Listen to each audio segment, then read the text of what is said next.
Hi, good morning. Andito tayo sa bukid. Yan po.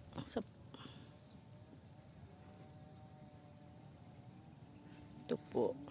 Lawak ng palayan. Pero hindi po sa asawa ko yan.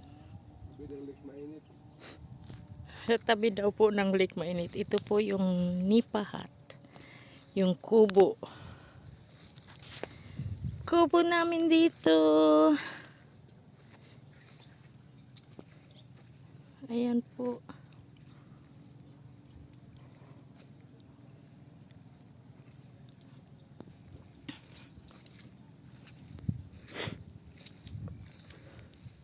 May mga kakalapit din kaming palayan dito. Hindi po sa amin lahat yan. Ay, sa kanila pala, hindi ako sali.